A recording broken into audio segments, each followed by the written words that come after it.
Good morning, everyone. It's Jeff, back in the office. And just a quick video about the lead testing regulations and the fact that the governor did sign these regulations for lead testing in the schools. And today's Thursday, so I think it was 2 days ago. I think it was Tuesday that happened.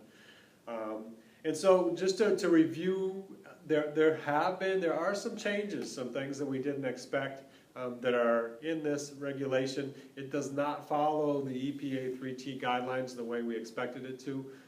So one of the things that's different, and the main one for us that I'm speaking of, is that it only requires one sample per fixture. So the 3T guidelines would say you draw, immediate draw, 250 milliliters, and that's actually focusing on that fixture itself, and then you would let the water run for 30 seconds, and you would take another sample of 250 milliliters, and that would be checking the line itself. So that way you can identify if it's the fixture or if it's the line. This regulation only requires us to do the fixture itself. A positive, it's a positive, you know, in the sense that it's going to reduce the load on the labs to try to turn these things around. It's going to reduce the amount of time it takes to take these samples. And then, you know, obviously it's going to reduce the cost in half for all of you, which is awesome. So that's great. So talking with Indyne, the lab here in Plattsburgh, they are an ELAP certified lab, which is one of the requirements they have to be. And so they're able to do that testing. Been talking with Christine, their manager over there, for several months now, just kind of comparing notes and getting ready to roll this out when it happened. And we spoke again this morning, and it looks like we'll have a contract with them that's completed by our board meeting on next Wednesday night. So we would be able to begin testing next Thursday. And the plan truly is for make it a BOCES aidable service. We can do it. Don Alcott would be taking the samples in Essex County. The bulk of them, I might hop down and help him depending on the situation, and I'll be doing the bulk of the sampling up here in Clinton County, and obviously Don may cross lines and help out. You know, and we talked about it being, the negative in all that was that the aggressive timeline, I think, you know, and again, the elementary schools would have to be tested by, you know, September 30th, and then, you know, junior highs and high schools have to be done by October 31st, and that would be the negative part of this law that we didn't expect. It's just that is very quick turnaround. So not impossible, but I think it's going to make for some late nights. And basically, if you think about it, the requirement is that it sits undisturbed in the fixture for at least 8 hours. Well, if you tag these things out at 4 in the afternoon and just say, you know, do not use lead testing, you know, and then you come back 8 hours later is midnight. So you really do have a window there, quite a big window.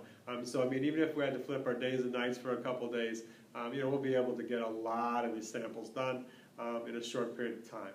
So it's not, like I said, not impossible, but aggressive, very aggressive, and a little hectic possibly. So, so what I'm going to do is I'm going to send out this afternoon a form for you to fill out. And if you can indicate on there, there'll be like a checkbox or something saying, you know, I'm interested in BOCES doing this service for us or providing the service for us.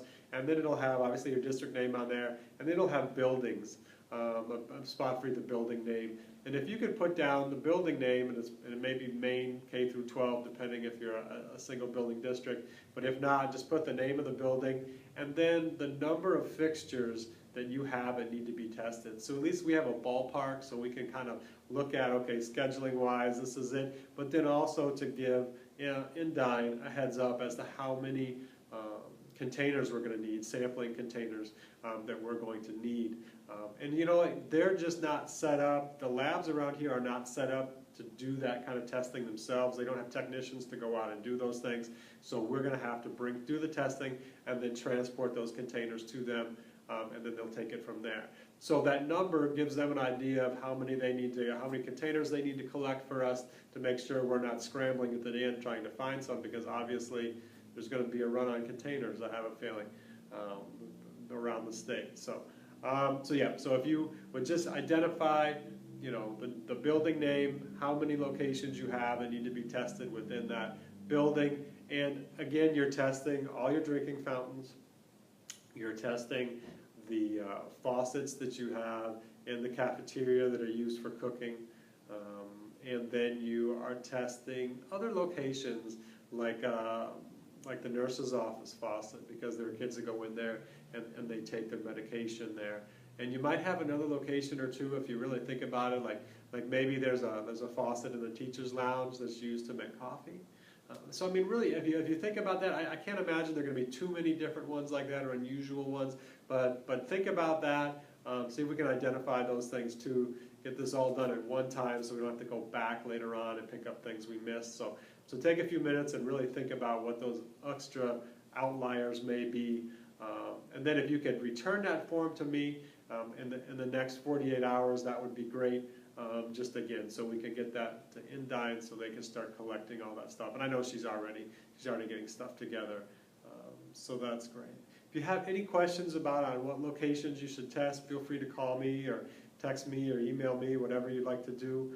And then any questions otherwise on anything else.